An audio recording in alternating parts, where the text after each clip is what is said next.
चलिए स्टार्ट किया जाए। आज का क्या है टॉपिक में? भारत में परिवहन। क्या चीज़ है? भारत में परिवहन। बताना है कि केंद्रीय सड़क निधि का गठन कब किया गया था? 1929 में। कब किया गया था? 1929 में। सीमा सड़क संगठन का स्थापना कब हुआ? 1960 में। केंद्रीय सड़क निधि बोलेगा तो हो जाएगा 1929 में। केंद्रीय सड़क निधि 1929 में गठन हुआ था। सीमा सड़क संगठन का स्थापना कब हुआ? 1960 में। बताना है कि देश में सड़कों की लंबाई कितनी है? 64 लाख किलोमीटर। कितना है? सब लेख नेशनल स्टेट हाईवे सब लेख। उसके बाद बताना है कि भारत जो है सड़क के मामले में कितना स्थान पर आता है? दूसरा स्थान पर आता है। कितना स्थान में आता है? दूसरा स्थान में। पहला में चीन आता है। बताना है कि राष्ट्रीय राजमार्ग की लंबाई कितना है? 1,40,000 किलोमीटर। नेशनल हाईवे का कितना लंबाई है? 1,40,000 किलोमीटर है नेशनल हाईवे। उसके बाद बताना है सबसे लंबा राष्ट्रीय राजमार्ग कौन है? NH-44। कौन है? NH-44 जो कहाँ से लेकर कहाँ तक? श्रीनगर से लेकर तमिलनाडु के कन्याकुमारी तक। कहाँ तक है? श्रीनगर से लेकर तमिलनाडु के कन्याकुमारी तक है, जिसकी लंबाई कितना है?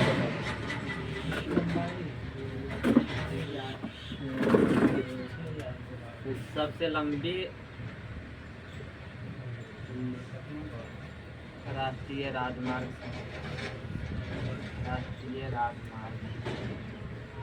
कौन है? NH-44 नेशनल हाईवे, जिसकी लंबाई जो कहाँ से कहाँ तक है? श्रीनगर से कन्याकुमारी। श्रीनगर से लेकर कहाँ तक? कन्याकुमारी। कन्याकुमारी कहाँ पड़ता है? तमिलनाडु। कन्याकुमारी जिसकी लंबाई कितना है? 3742 किलोमीटर। कितना है? 3742। उसके बाद पूछेगा सबसे छोटा कौन हो जाता है?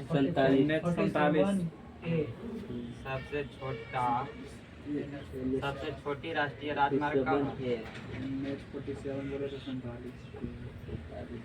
राजमार्ग कौन हो जाएगा?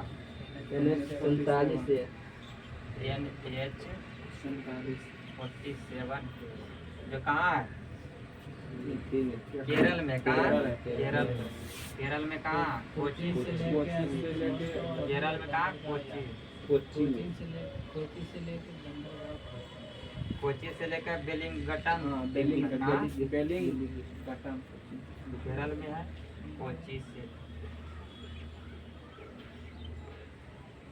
कोची से लेकर कहाँ तक? बेलिंगटन तक।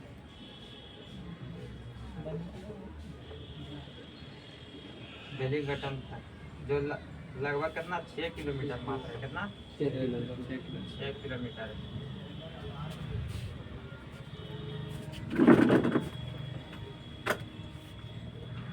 सबसे बड़ा हाईवे कौन है? NH-44। कौन है? NH-44 जिसकी लंबाई कितनी है?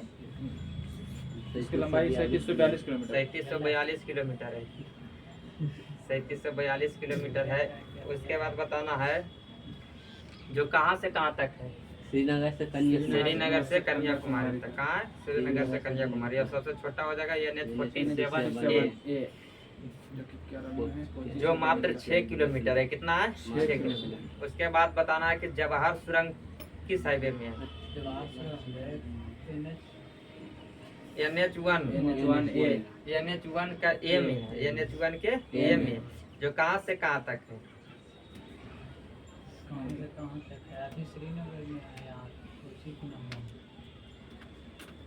कहाँ है? श्रीनगर में। कहाँ है? श्रीनगर में। उसके बाद बताना है कि राष्ट्रीय राजमार्गों का चौराहा किसे कहा जाता है? मतलब कहने का मतलब हुआ चौराहा बोला जाता है झांसी। किसको बोला जाता है? झांसी को। जहाँ पे जो सबसे लंबी है कौन? NH-44 ये जो किधर उत्तर से दक्षिण जाती है। श्रीनगर कहाँ है? उत्तर है। भारत के नक्शा के अनुसार किधर है? उत्तर से। एक जाती है दक्षिण कहाँ है? कन्याकुमारी तक। उसके बाद एक जाती है गुजरात से लेकर कहाँ? असम के बीच। यहाँ पर जो है मिलन बिंदु, उसको बोला गया क्या? चौराहा। जो कहाँ पे मिलता है? झांसी में। कहाँ मिलता है? झांसी में। उसके बाद बताइए NH1 और NH2 को सम्मिलित रूप से क्या बोला जाता है? Grand trunk road. क्या बोला जाता है? Grand trunk road. जिसका स्थापना किसने किया था? शेरशाह सूरी ने। किसने किया था? शेरशाह सूरी। शेरशाह सूरी को शेर खां की उपाधि किसने दिया था? बहार खां लोहानी। किसने दिया था? बहार खां लोहानी। शेरशाह सूरी ने मुख्य रूप से 2 युद्ध लड़े थे। कौन? एगो चौरसा का युद्ध, एगो बिलग्राम या कन्नौज का युद्ध। चौरसा का युद्ध शेरशाह सूरी कब लड़ा था?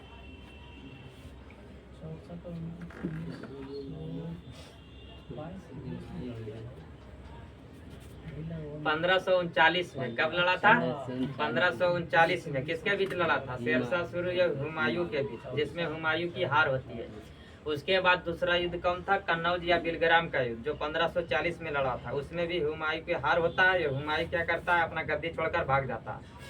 जिससे शेरशाह सूरी क्या करता है? जहाँ पे मुगल वंश चल रहा था वहाँ पे किसका स्थापना करता है? सूर्य वंश का। सूर्य वंश का स्थापना कौन करता है? शेरशाह सूरी। वही ने मतलब सबसे पहले NH1 NH2 को बनवाया था। किसने? शेरशाह सूरी ने। चलिए उसके बाद बताइए अगला, राष्ट्रीय राजमार्गों के निर्माण एवं उसके रख रखाव के लिए कौन जिम्मेवार है? किसके लिए? केंद्र सरकार।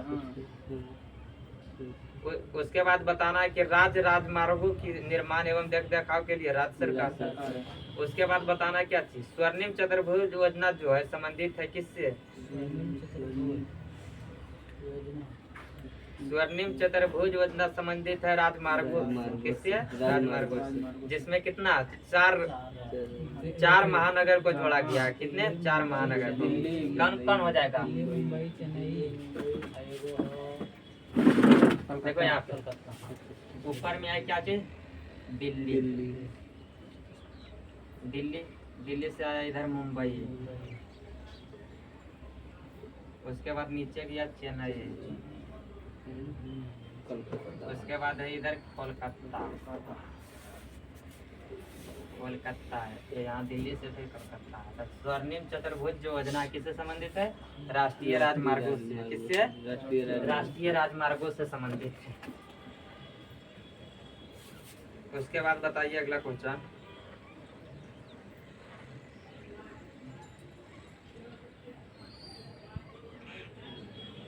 सड़कों की सर्वाधिक लंबाई किस राज्य में पाया जाता है? महाराष्ट्र में। कहाँ? महाराष्ट्र में। सर्वाधिक लंबाई कहाँ पाया जाता है सड़क का? महाराष्ट्र का। यह सबसे कम सड़क जो पाया गया है कहाँ? सिक्किम में। उसके बाद बताना है कि भारत में वायु परिवहन की शुरुआत कब हुआ था? 1911 में। कब हुआ था? 1911 में। वायु परिवहन बोले तो किसका? हवाई जहाज का। हवाई जहाज की शुरुआत कब हुआ था भारत में? 1911 में। जो कहाँ से हुआ था? प्रयागराज से नैनी के बीच हुआ था। कहाँ हुआ था? प्रयागराज से नैनी के बीच। उसके बाद बताना, एयर इंडिया जो है हवाई जहाज चलती है एयर इंडिया के नाम से। तो एयर इंडिया की स्थापना कब हुआ था? 1953। एयर इंडिया की स्थापना हुआ था कब? 1953 में। उसके बाद बताना है कि एशिया की बड़ी हेलीकॉप्टर सेवा जो है कौन है? एशिया की बड़ी हेलीकॉप्टर सेवा कौन है? पवन हंस। कौन है? पवन हंस। एशिया की, भारत की नहीं, एशिया की बड़ी हेलीकॉप्टर सेवा कौन है? पवन हंस। जिसका जो है शुरुआत कब किया गया था? 15 अक्टूबर 1985 को। कब किया गया? 15 अक्टूबर 1985 को। किसका? पवन हंस। उसके बाद बताइए अगला, भारतीय विमानपत्तन प्राधिकरण का गठन कब किया गया था? भारतीय विमानपत्तन प्राधिकरण का गठन कब किया गया था? 1 अप्रैल 1995 को। कब किया गया था? 1 अप्रैल 1995 को। 1 अप्रैल 1995 को। उसके बाद बताना है कोच्चि का हवाई अड्डा जो है भारत का कैसा हवाई अड्डा है? प्राकृतिक प्रथम निजी क्षेत्र का हवाई अड्डा है। मतलब क्या है? निजी कहने का मतलब क्या हुआ? Private sector. कितने नहीं कृत्रिम और प्राकृतिक कैसे होगा हवाई अड्डा? हवाई अड्डा खुद से बनल रहता है। हाँ दो पानी था वो बंदरगाह में है कृत्रिम और इसको प्राकृतिक। ये हम पूछ रहे हैं किसके बारे में? हवाई अड्डा के बारे में। उसके बाद बताइए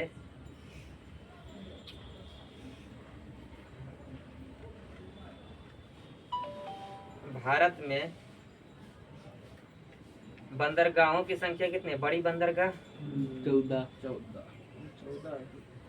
हाँ 13-14 देता है। या छोटे बंदरगाह की संख्या कितना है? 200 लगभग। 200 हाँ। देश का सबसे बड़ा बंदरगाह कौन है?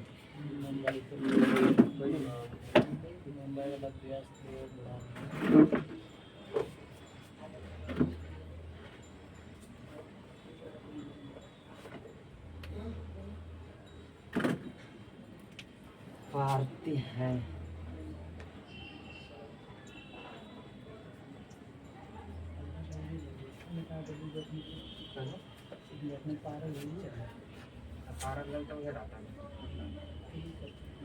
चलिए मान लिया जाए भारत के तटीय भाग है। क्या है? तटीय भाग है जिसमें ये क्या है? नक्शा के अनुसार गुजरात हो जाएगा। उसके बाद कौन आता है? महाराष्ट्र। उसके बाद यहाँ पे बीच में क्या चीज? गोवा। उसके बाद है यहाँ पे कर्नाटक। उसके बाद यहाँ पर केरल। क्या है? केरल। उसके बाद है ये तमिलनाडु। यहाँ पर चला आएगा आंध्र प्रदेश। यहाँ पे है क्या चीज? उड़ीसा। उसके बाद है पश्चिम बंगाल। चलिए ये तट होता है। एक होता है बंदरगाह। तट किसको बोला जाता है? तट बोला जाता है समुद्र के इलाके से सटा हुआ मैदानी भाग को तट बोला जाता है। क्या बोला जाता है? समुद्र से सटा हुआ मैदानी भाग को क्या बोला गया? तट। तो गुजरात के तट को क्या बोला जाता है? काठियावाड़ तट। क्या बोला जाता है? काठियावाड़ तट। उसके बाद है कौन? महाराष्ट्र। महाराष्ट्र के तट को क्या बोला जाता है? कोंकण तट। क्या बोला जाता है? कोंकण तट। उसके बाद ये मूल रूप से कहाँ? महाराष्ट्र और गोवा में सम्मिलित रूप से। उसके बाद है कर्नाटक। कर्नाटक के तट को क्या बोला जाता है? केंद्रा तट। क्या बोला जाता है? केंद्रा तट। उसके बाद कौन आता है? केरल। चलिए इसका नाम ही लिख देते हैं। ये हो गया कौन? गुजरात। उसके बाद ये महाराष्ट्र। ये कौन है? गोवा। गोवा हो जाएगा। उसके बाद है कर्नाटक। यही है केरल। केरल।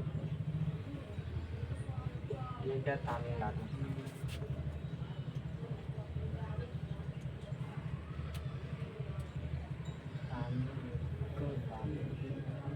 आंध्र प्रदेश।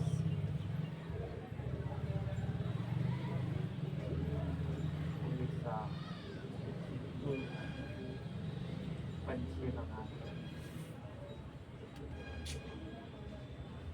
भारत के कितने राज्य जो समुद्री तट से लगा हुआ है? 9 राज्य। कितने राज्य? 9 राज्य। 9 राज्य में कौन कौन आता है? पहले ये देख लो। पहला हो जाएगा गुजरात। दूसरा में महाराष्ट्र। तीसरा में गोवा। चौथा में कर्नाटक। पांचवा में केरल। उसके बाद छठा में आ जाएगा तमिलनाडु। सातवां में आंध्र प्रदेश। आठवां में उड़ीसा। नौवां में पश्चिम बंगाल। कितने राज्य जो समुद्र तट से लगा हुआ है? 9 राज्य। इसको बांटा गया 2 भागों में। कितने भागों में? 2 भागों।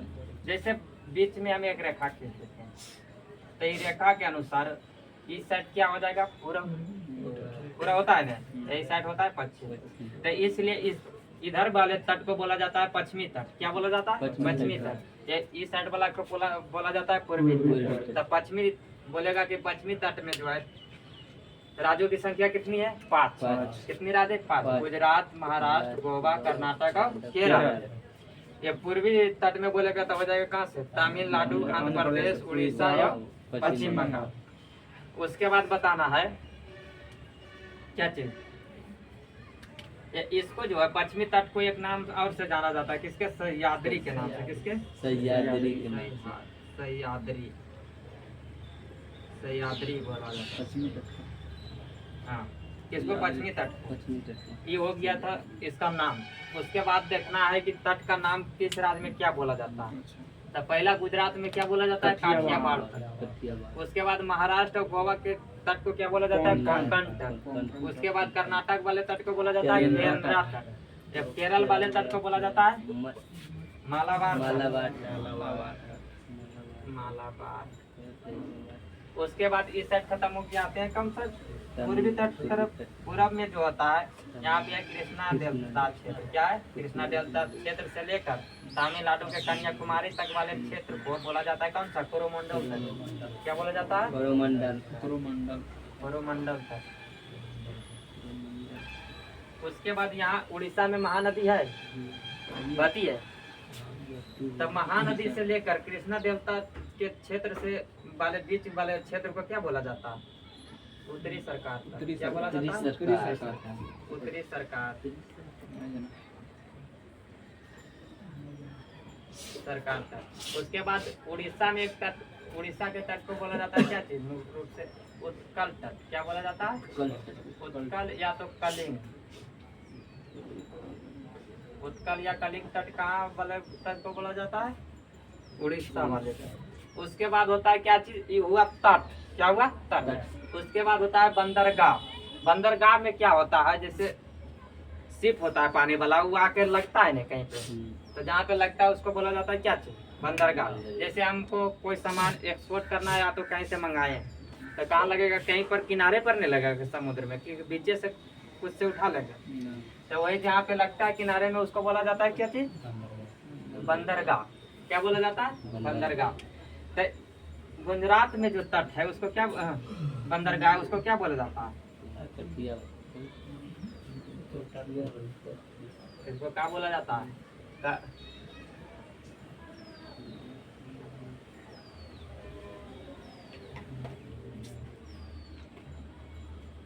गुजरात वाले तट को क्या बोला जाता है? तट के तो बोलता है कठियावाड़। तट हो गया काठियावाड़। बंदरगाह कौन है?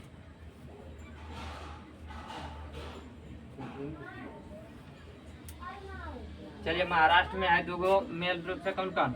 महाराष्ट्र में है मुंबई बंदरगाह। अच्छा मुंबई बंदरगाह जो भारत के कैसी है? सबसे बड़ा बंदरगाह। कैसी है? बड़ा बंदरगाह। ये वो है नहावा सोबा। क्या है? नहावा सोबा। नहावा सोबा बंदरगाह कहाँ है? महाराष्ट्र में। उसके बाद गोवा वाले बंदरगाह को क्या बोला जाता है? मुर्मू गोवा बंदरगाह। क्या? मुर्मू गोवा बंदरगाह। मुर्मू गांव बंदरगाह। मुर्मू गांव बंदरगाह कहाँ है? गोवा में। उसके बाद कर्नाटक में है। कर्नाटक वाले क्या बोला जाता है? न्यू मंगलूर बंदरगाह। क्या बोला जाता है? न्यू मंगलूर बंदरगाह। मंगलूर बंदरगाह।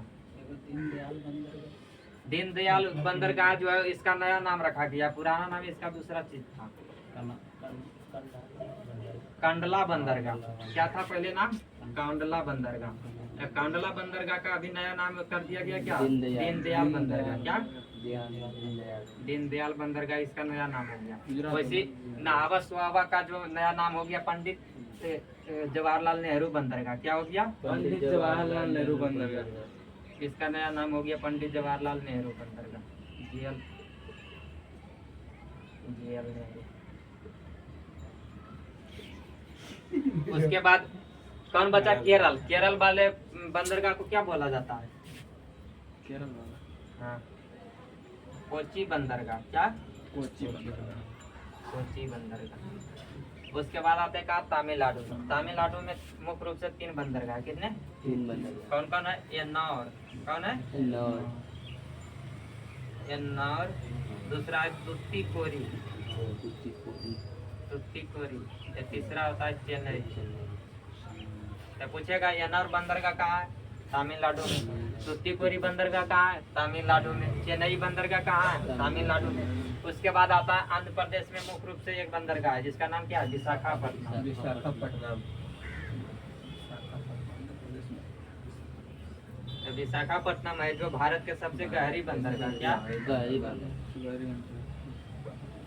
सबसे गहरी बंदरगाह विशाखापट्टनम। उसके बाद उड़ीसा में आओ, उड़ीसा में कौन है? पारादीप। पारादीप बंदरगाह कहाँ है? उड़ीसा में पारादीप। उसके बाद पश्चिम बंगाल में दो हुआ है, कितने हैं? दो। कौन कौन है? हल्दिया, क्या? हल्दिया हल्दिया बंदरगाह कहाँ है? पश्चिम बंगाल में। एगो कोलकाता, कोलकाता नाम पर रखा गया, कोलकाता बंदरगाह कहाँ पे है? पश्चिम पश्चिम बंगाल। दो।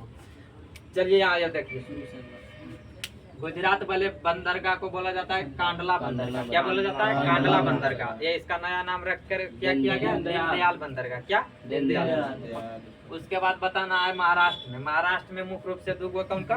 मुंबई। मुंबई जो है भारत का सबसे बड़ा बंदरगाह है। क्या? सबसे बड़ा देश सबसे बड़ा बंदरगाह कौन है? मुंबई। मुंबई बंदरगाह। ये सबसे पुराना भी बंदरगाह है। कौन? मुंबई। यही कैसा है? प्राकृतिक बंदरगाह। प्राकृतिक अच्छा है। उसके बाद बताना क्या चाहिए? नहावा सोवा बंदरगाह कहाँ? महाराष्ट्र में। या गोवा वाला को मारमू गोवा हो ही जाएगा। मारमू गाँव जो बंदरगाह कहाँ है? गोवा में। उसके बाद कर्नाटक वाले को क्या बोला जाता है? न्यू मंगलोर बंदरगाह। न्यू मंगलोर कहाँ है? कर्नाटक।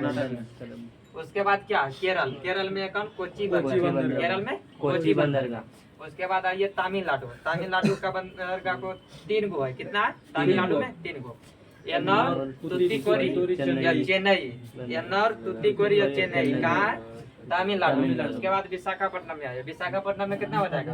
ये विशाखापट्टनम में आंध्र प्रदेश में विशाखापट्टनम। विशाखापट्टनम जो बंदरगाह कहाँ है? आंध्र प्रदेश में। जो कैसी बंदरगाह है? सबसे गहरी बंदरगाह। क्या? सबसे गहरी। उसके बाद आइए उड़ीसा में। उड़ीसा के बंदरगाह को क्या बोला जाता है? पारादीप। क्या बोला जाता है? पारादीप बंदरगाह। क्या है? पारादीप कहाँ? उड़ीसा में। उसके बाद आइए कहाँ? पश्चिम बंगाल में दो है, हल्दिया या कोलकाता। हल्दिया या कोलकाता कहाँ? पश्चिम बंगाल में। चलिए उसके बाद आगे बढ़ा जाए।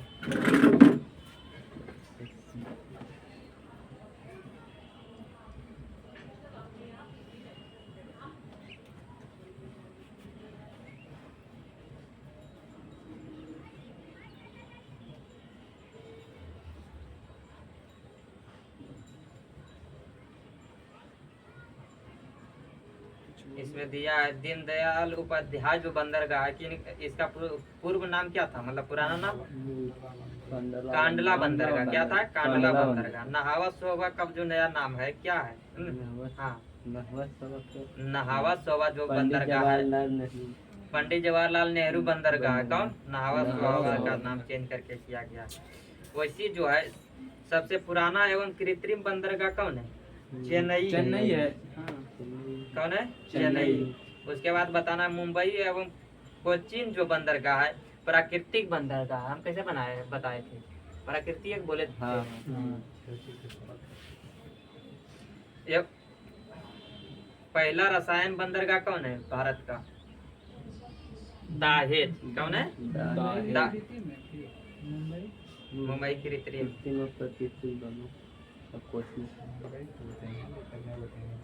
कोची का। तो मुंबई एवं कोचीन के बंदरगाह जो कैसी है? प्राकृतिक बंदरगाह। दोनों मुंबई में कोची प्राकृतिक है। मुंबई में कोची है। कोचीन तो यहाँ केरल बंदरगाह को बोला जाता है कोची बंदरगाह। इसी का नाम है कोचीन।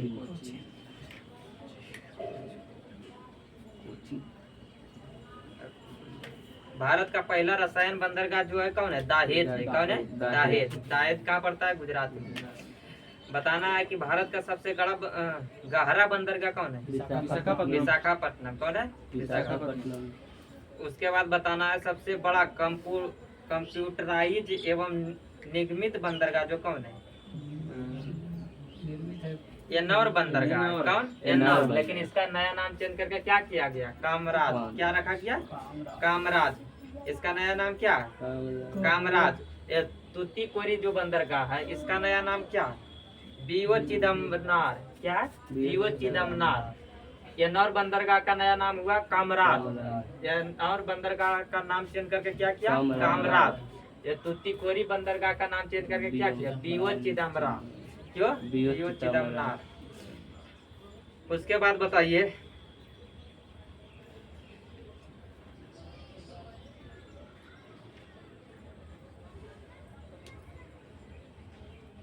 सर्वाधिक मत्स्य वाला बंदरगाह कौन है, मतलब सर्वाधिक मछली पकड़ने वाला बंदरगाह कौन है? किस बंदरगाह से पकड़ा जाता है सर्वाधिक मछली? इसी से पकड़ा जाता है। कौन? तुतीकोरिन से। किससे? तुतीकोरिन से, जिसका नया नाम क्या हुआ? बीओ चिदंबरनार, जो कहाँ है? तमिलनाडु। तमिलनाडु। मरमू गोवा बंदरगाह कहाँ है? मरमू गोवा गोवा में। गोवा में है। कहाँ? गोवा में। पारादीप बंदरगाह कहाँ है? पारादीप उड़ीसा। पारादीप बंदरगाह उड़ीसा। उड़ीसा में। उसके बाद अलेप्पी बंदरगाह कहाँ है?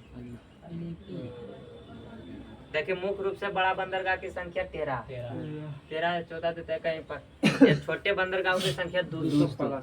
तो 200 उतना पढ़ना संभव असंभव कोई चीज नहीं है, लेकिन उतना याद रखना भी जरूरी नहीं। क्या के पूछा जाता है ज्यादा करके कम बड़े वाला बंदरगाह को, छोटा के कम पूछने का चांस रहता है। तो अलेप्पी बंदरगाह जो है कहाँ है? केरल राज्य में। चलिए, उसके बाद कौन सा होगा? एक ही बना दे। चलो बंद।